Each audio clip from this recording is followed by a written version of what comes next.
Thank you, Marie. Today is an important moment in the history of the Labour Party. It's taken many, many months of hard work and humility to get here. It's meant rebuilding trust, not just with the Jewish community, but with all those who were rightly appalled by the culture of the party under the previous leadership. When I became leader, I said I would turn Labour around and give it back to the British people. And the most important and urgent part of that was in tearing out anti-Semitism by its roots. Anti-Semitism isn't evil, and no political party that cultivates it deserves to hold power. I said from the start that we would be judged not on our own terms, but by the return of those who felt they could no longer support us. The first step on that journey was to accept the findings of the Equality and Human Rights Commission. But it was deeper than that, because we also had to make clear that there was no space for anyone who didn't do the same. That is as true today as it was then. Let me be very clear. Those who seek to blame others or downplay what happened in our party are themselves part of the problem, and we will have zero patience or tolerance of that. Having accepted the Commission's report, the onus was then on us to begin to right the wrongs of the past. I'm proud to lead a party and a team that have worked tirelessly to do so, and it is as a result of that work that I'm speaking here today. But while it is an important moment, it is not one for celebration. It is one for reflection on how a party that has always prided itself on anti-racism, on its commitment to equality, its belief in a better, fairer Britain, could have fallen so far as to betray its own principles as well as the principles of the country. This is also a moment to apologise once again to all those who were hurt, to all those who were let down, to all those driven out of our party who no longer felt it was their home, who suffered the most appalling abuse. Today, on behalf of the entire Labour Party, I say sorry. What you've been through can never be undone. Apologies alone cannot make it right. But just as I promised to take this issue head on, today I make you a number of further promises. Firstly, that under my leadership there will be zero tolerance of anti-Semitism, of racism, of discrimination of any kind. And secondly, that every day I will work ceaselessly to bring this party back to the British people. Be in no doubt, the job of restoring Labour is not complete, not even close. I don't see today's announcement as the end of the road. I see it as a signpost that we're heading in the right direction. I feel humbled when I think of all those who've tirelessly dedicated themselves to getting Labour back on track. All those inside and outside the party who've made it their mission to restore, renew and rebuild Labour on behalf of the country. It's thanks to them that we can say firmly, proudly, confidently, the Labour Party has changed. Not because it was convenient to do so, not by fiddling around the edges, not just until the next person to lead the party comes along, but permanently, fundamentally, irrevocably. We have changed from a party that looked inward to a party that meets the public gaze, from a party of dogma to a party of patriotism, from a party of protest to a party of public service. Change is never easy, and I understand that some people won't like the changes that we've made. But I say this with all candour. The Labour Party is unrecognisable from 2019, and it will never go back.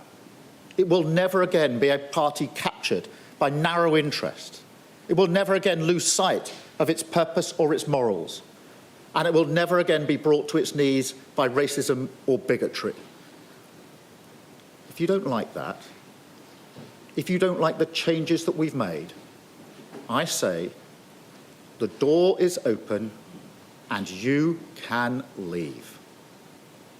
But to all those who could see we've changed for the better and are excited about doing even more, to all those who dream of a Britain that is fairer, greener, more dynamic, to all those who want to make this great country greater still, I say, the door is open, come in, make us your home again.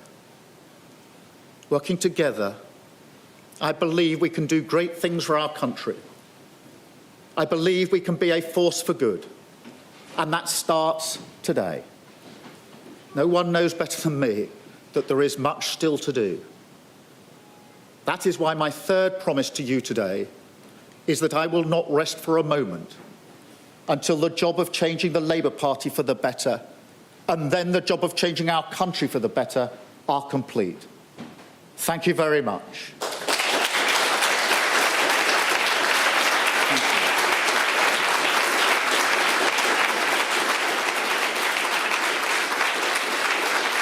Thank you.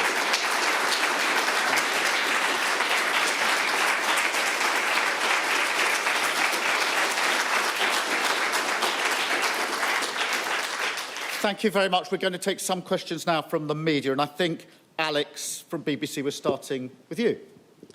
Thank you very much, Sir Keir. Alex Forsyth, BBC News. You've talked today about how the Labour Party on your watch has changed. Can you say categorically whether or not the former leader, Jeremy Corbyn, will stand for Labour at the next election? Let me be very clear about that. Jeremy Corbyn will not stand for Labour at the next general election as a Labour Party candidate.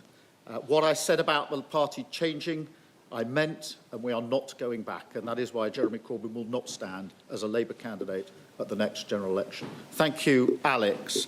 I think, Marie, we're coming to you, Sky News. Hi, Keir Starmer, Marie Aurora from Sky News. You served under Jeremy Corbyn in his shadow cabinet. And today we've had the campaign against anti-Semitism come out and say that they still don't think they've had enough investigative, essentially disciplinary investigations into anti-Semitism against more than 12 MPs. Don't you think this undermines your commitment to Jewish people and Jewish voters that you're taking this seriously? Well, thank you for that question. I think and I hope that my actions over the last 2 to 3 years have made it absolutely clear that my commitment is to tear anti-Semitism out of this party by the roots. That was the first thing I said as leader of the Labour Party. That's why we've taken the action that we've done. That's why I am pleased today that the Commission has said that they're confident in the plan that we have put forward. But look, as I said a moment ago, this is not the end of the road. This is just a signpost, and we must be as robust as we go forward as we've been until now. And whatever cases and allegations are put to us, we will take the same robust approach. Today is an important day, but it's certainly not the end of the road in relation to that. Thank you. Harry, ITV. Good morning. Harry Horton from ITV News. You served under Jeremy Corbyn in his shadow cabinet. When you were serving under Jeremy Corbyn, could you not see anti-Semitism spreading throughout the party? And if you could, why didn't you do more to speak out about it? Well, Harry, thank you for that question. As you know, it's a matter of record that on anti-Semitism I challenged the previous leader both in the shadow cabinet and publicly on that. And it's absolutely clear that the Labour Party lost its way, and that's why I knew that my first duty as leader of the Labour Party was to change the Labour Party and to tear anti-Semitism out. That's why, on my acceptance speech, I made an apology on behalf of the Labour Party and made that my commitment. And what I asked of all those that were affected was the opportunity to be given the space to do what I needed to do.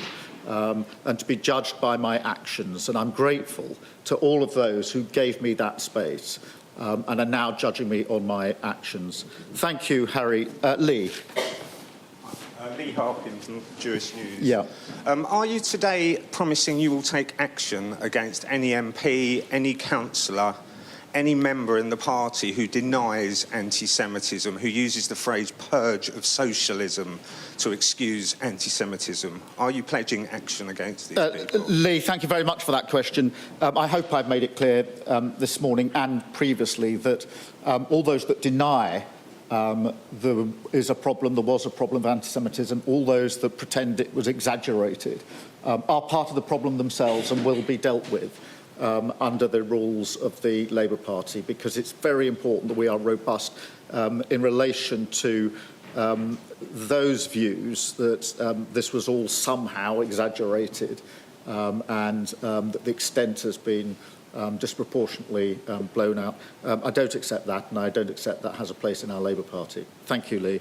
And Ben from the Jewish Chronicle, please. Good morning, Sir Keir. Hi. So it seems this is a really big day for the Labour Party. It seems the upper echelons are in the right place and the HRC is happy with the progress. But as alluded to by Marie van der Zyl at the Board of Deputies, there are still issues at the local level with councillors and party officials.